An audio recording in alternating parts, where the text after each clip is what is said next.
ఓం శ్రీ గణేశాయ నమః. శ్రీమాత్రే నమః. శివాయ గురవే నమః. శ్రీకృష్ణ పరబ్రహ్మణే నమః. శ్రీరామాయ నమః. వ్యాసం వసిష్ఠనప్తారం శక్తే పౌత్రమకల్మషం పరాశరాత్మజం వందే సుఖతాతం తపోనిధిం. నమః శివాభ్యాం నవయౌవనాభ్యాం పరస్పరాశ్లిష్టవపుర్ధరాభ్యాం నగేంద్రకన్యా వృషకేతనాభ్యాం నమో నమః శంకర పార్వతీభ్యాం. మోహనవాణి ఛానల్ ద్వారా ఈ పరమ పవిత్రమైనటువంటి కార్తీక మాసంలో శివపార్వతుల యొక్క కళ్యాణ గాథని భక్తి శ్రద్ధలతో వింటూ ఉన్నటువంటి భక్తామ తల్లులకు తండ్రులకు ముందుగా నా యొక్క నమస్కారాలు. నిన్న 9వ భాగంలో మనం శంకరుడి యొక్క సాక్షాత్కారం,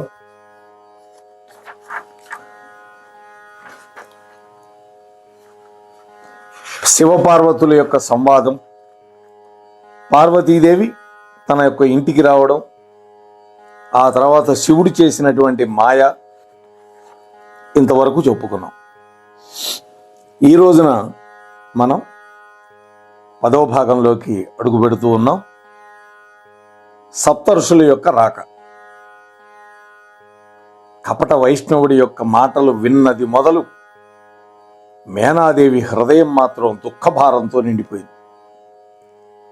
ఒక రోజున కుమిలిపోతూ భర్త దగ్గరకు వచ్చింది.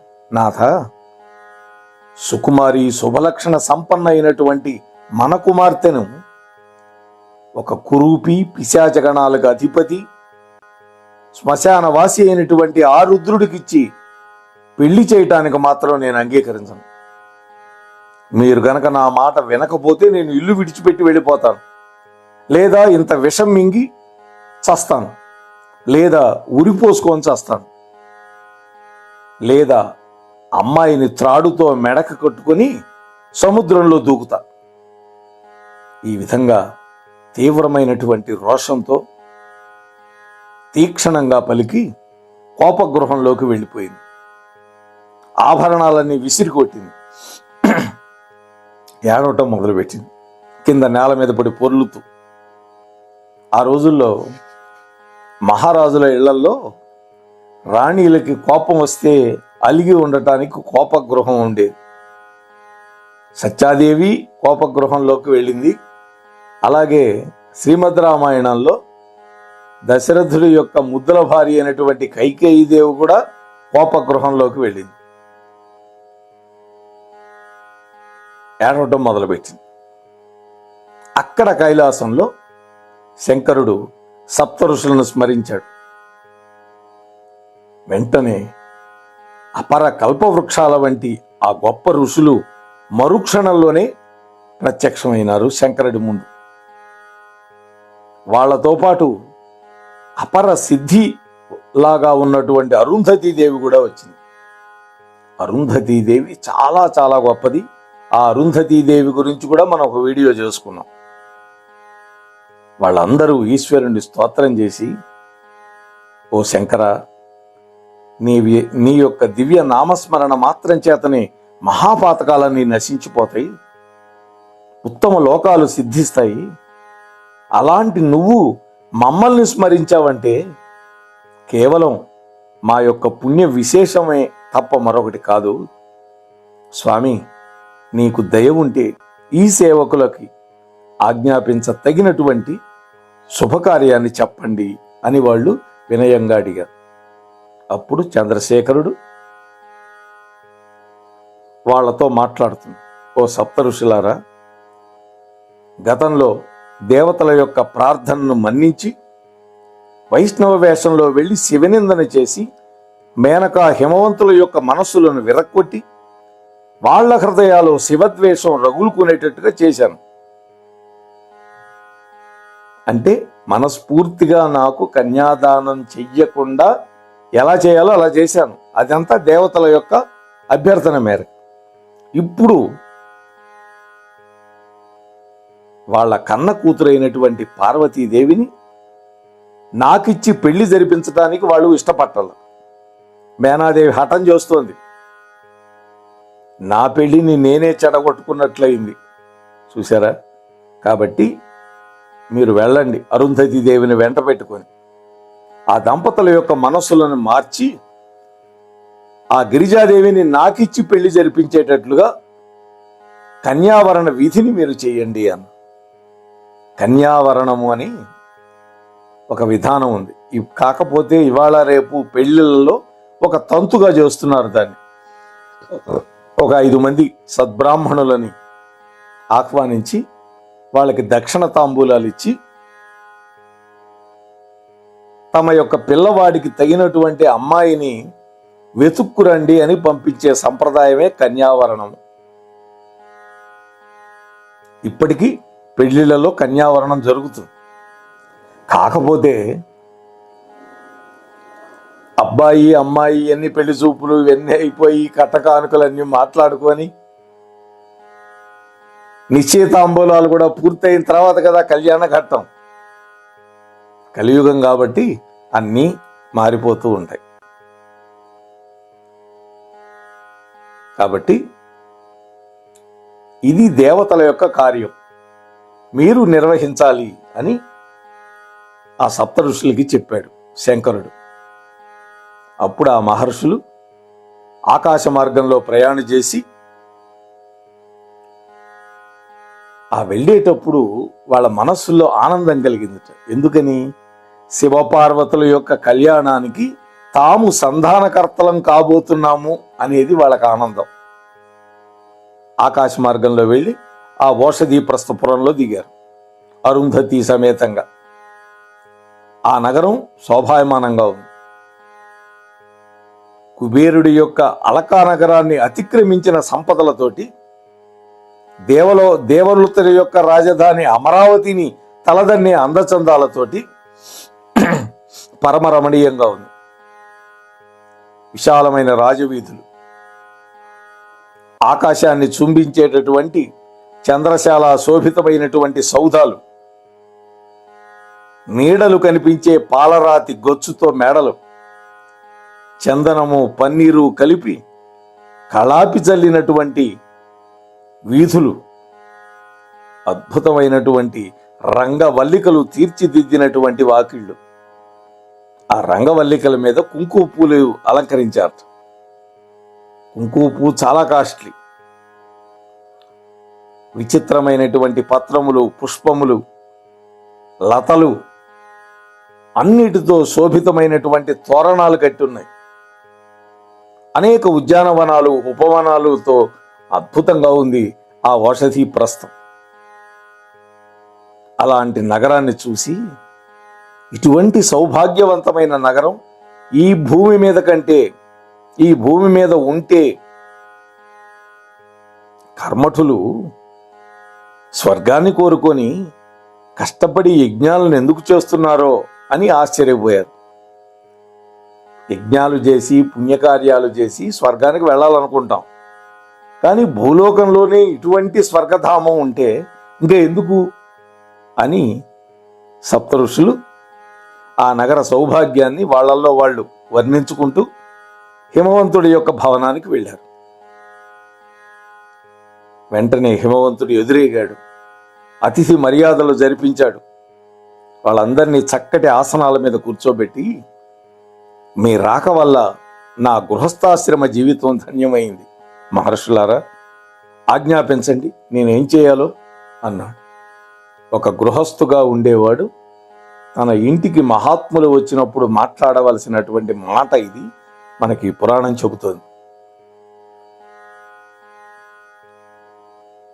వాళ్ళన్నారు, ఓ హిమవంత,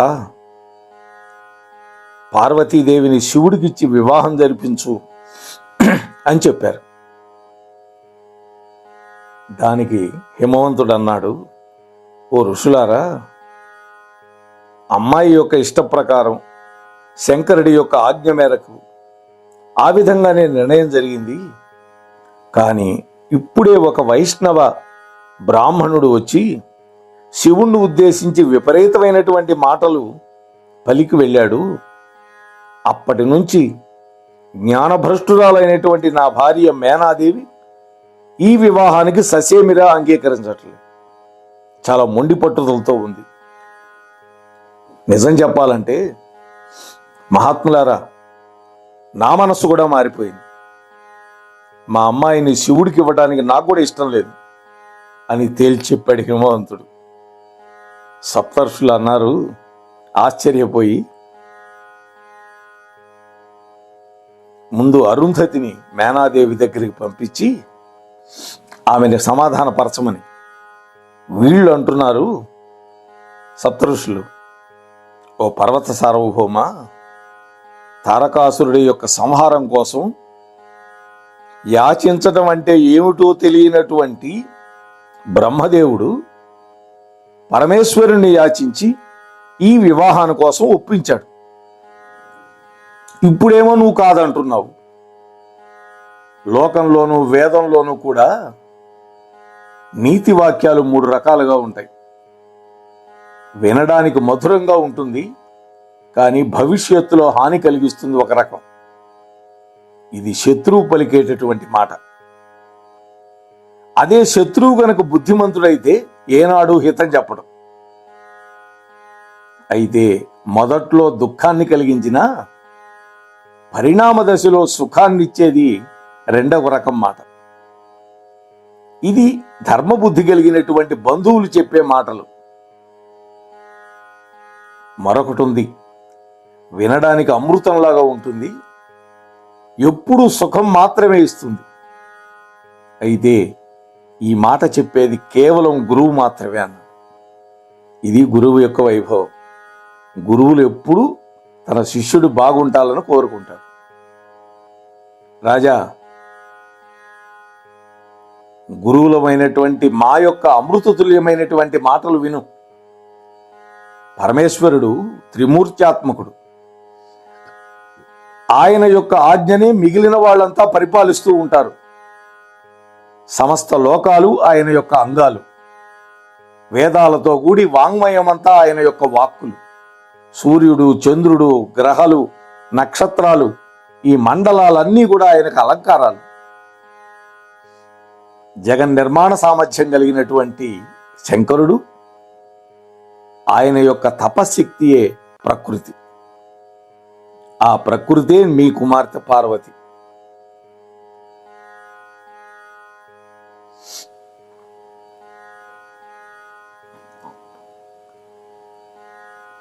చెప్తున్నాడు, ఆ పరమాత్మ యొక్క ప్రకృతి సృష్టి కార్యాన్ని నడుపుతూ ఉంటుంది. అది 3 రకాలుగా చేస్తుంది. ముఖం నుండి పుట్టి వాక్కుకు అధిష్టాన దేవత అయినటువంటి సరస్వతి, వక్షస్థలం నుండి పుట్టి సర్వ సంపత్ స్వరూపిణి అయినటువంటి లక్ష్మీదేవి, సమస్తమైన దేవతల తేజస్సు నుండి ఆవిర్భవించింది, రాక్షసులను సంహరించి దేవతలందరికీ సంపదలిచ్చింది ఉమాదేవి. ఈ 3 ప్రకృతుల గురించి చెప్తున్నాడు. మొదట సరస్వతి, 2 లక్ష్మి, 3 ఉమాదేవి. దుర్గా, కాళీ, హైమవతి, కాత్యాయని, గౌరీ, శివ, భవాని, రుద్రాణి, శర్వాణి, సర్వమంగళ, అపర్ణ, మృడాణి, చండిక, అంబిక, ఆర్య, దాక్షాయిణి, గిరిజ, ఇవన్నీ కూడా ఆ గౌరీదేవి యొక్క నామాలే. పర్వతరాజు అయినటువంటి నీ కూతురు కాబట్టి పార్వతి అని, మేనాదేవి గర్భంలో పుట్టింది కాబట్టి మేనకాత్మజ అని వ్యవహార నామాలు వచ్చినాయి అమ్మకి. ఆ తల్లి, ఆ పార్వతీమాత నీ భాగ్యవశం వల్ల నీకు కూతురుగా పుట్టింది. మీ తపస్సు వల్ల మీకు కూతురుగా వచ్చింది. ఆ తల్లి సర్వోత్కృష్టురాలు. ఆ తల్లి 3 కాలాల యందు ఈశ్వరుడు యొక్క అర్ధాంగి కాబట్టి నీ కన్య అయినటువంటి పార్వతీదేవిని సంతోషంగా ఈశ్వరుడికి ఇవ్వు. నువ్వు గనక ప్రీతిపూర్వకంగా ఇవ్వకపోతే ఆ పార్వతీమాత తన స్థానానికి తానే స్వయంగా వెళ్ళిపోతుంది. నీ నిమిత్తం ఉండదిక. నీకు గౌరవం ఉండదు. విధి బలం వల్లనే అలా జరుగుతుంది. ఇదంతా ఈశ్వరుడి యొక్క ఆజ్ఞ. ఈ కన్యావరణ విధిని నెరవేర్చమని ఆ పరమేశ్వరుడు కోరితే సప్త ఋషులైనటువంటి మేము నిన్ను యాచించడానికి యాచకులుగా వచ్చాం. మేము కాలు కదిపామా చతుర్దశ భువనాలు తలకిందులవుతాయి. మా స్థానాలను సురక్షితంగా కాపాడేవాడు ఎవరనుకున్నావు? ఈశ్వరుడు. కాబట్టి మా మాట విని నీ కన్య అయినటువంటి పార్వతీదేవిని మహేశ్వరుడికిచ్చి నీ కీర్తి దక్కించుకో. లోకంలో 10 కాలాల పాటు పసుపు కుంకుమలతో చల్లగా వర్ధిల్లాలని కోరుకునేటువంటి తల్లులందరూ కూడా భవిష్యత్తులో నీ కూతురునే ఆరాధిస్తారు. అందుకనే ఇప్పటికీ గౌరీతి పూజ చేయిస్తారు కన్యామణి చేత పెళ్లిపీటలకి రాబోయే ముందర. ఓ పర్వతరాజా, ఒక వ్యక్తి కోసం సంపదలని, కులాన్ని, కుటుంబాన్ని నాశనం చేసుకోకూడదు. కులం కోసం, కుటుంబం కోసం వ్యక్తిని విడిచిపెట్టాలని సనాతనమైనటువంటి వేద ధర్మం చెబుతూ ఉంది. పూర్వం ఇక్ష్వాకు వంశంలో అనరణ్య మహారాజు ఒక బ్రాహ్మణుడి వల్ల సంప్రాప్తించినటువంటి భయంకరమైనటువంటి భయం కలిగిన వాడై తన కుమార్తెను ఆ బ్రాహ్మణుడికి ఇచ్చి తన సంపదను రక్షించుకున్నాడు.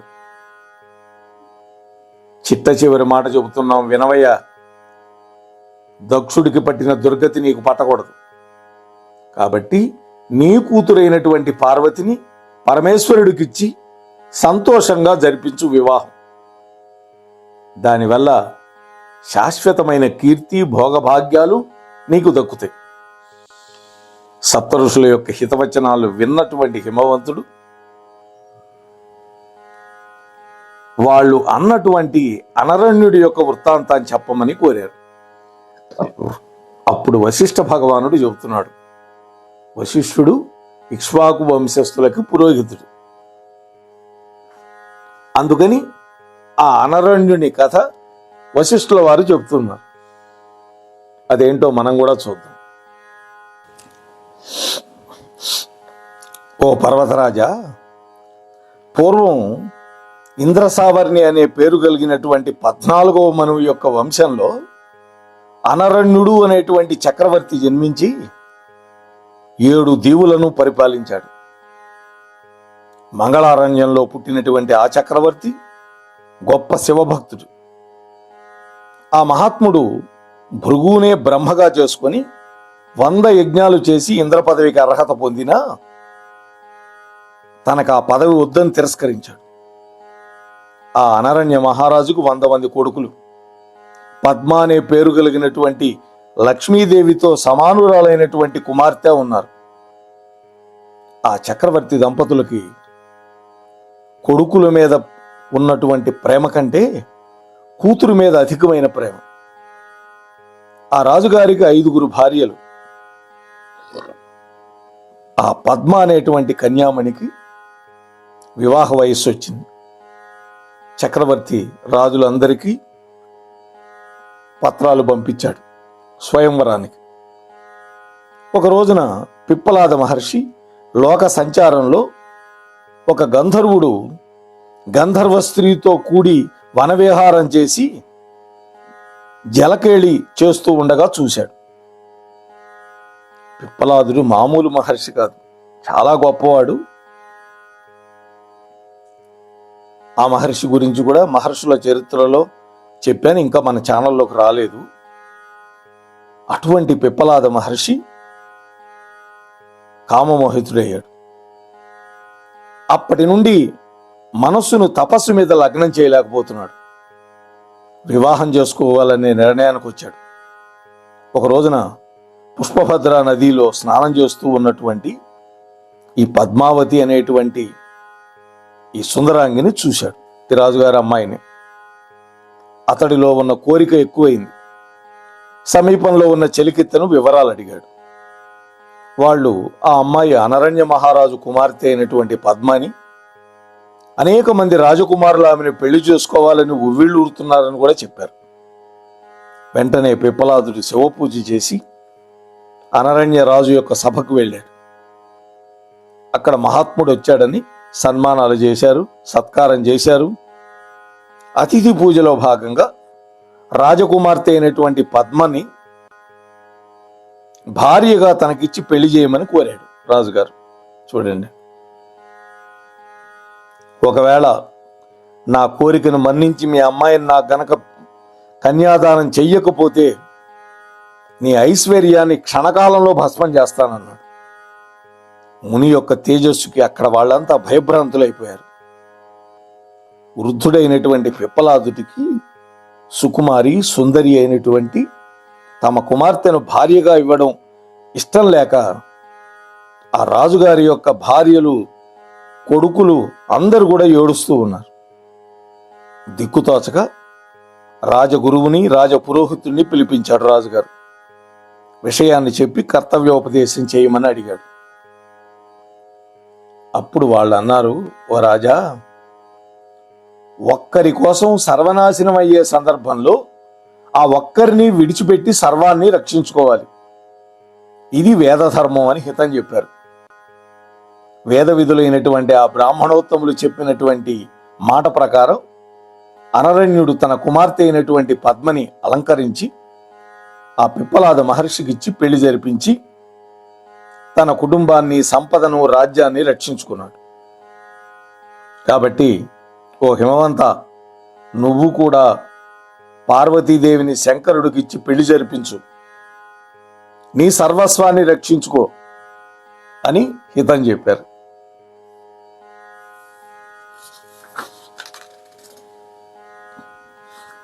అప్పుడు హిమవంతుడు ప్రశ్న వేశాడు. ఆ విధంగా పద్మని పెళ్లి చేసుకున్నటువంటి పిప్పలాద మహర్షి యొక్క తర్వాత వృత్తాంతాన్ని నాకు చెప్పండి అని కోరుకున్నాడు.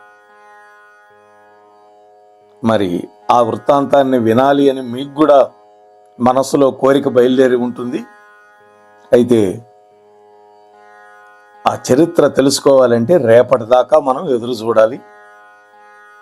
అప్పటి వరకు పార్వతీ పరమేశ్వరుల యొక్క పరిణయ గాథని శ్రద్ధగా వింటూ ఉండండి, వినిపిస్తూ ఉండండి.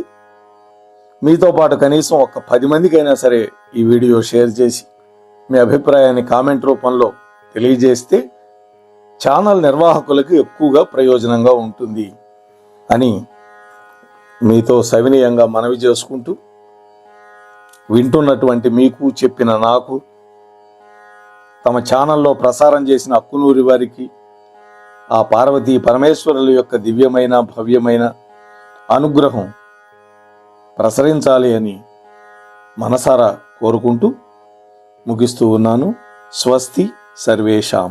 మోహనవాణి తెలుగు పాడ్కాస్ట్ వింటున్న శ్రోతలందరికీ హృదయపూర్వక ధన్యవాదాలు. వినండి, వినిపించండి, వింటూనే ఉండండి. మోహనవాణి తెలుగు పాడ్కాస్ట్ మీరు వింటున్నారు. మోహనవాణి. మన మోహనవాణి కార్యక్రమాలు మీకు నచ్చినట్లయితే వెంటనే ఒక లైక్ చేయండి, అలాగే కామెంట్ చేయండి, ఎక్కువ మందికి షేర్ చేయండి. సబ్స్క్రైబ్ చేసుకోకపోతే వెంటనే మన ఛానల్కి ఇప్పుడే సబ్స్క్రైబ్ చేసుకోండి. ధన్యవాదాలు.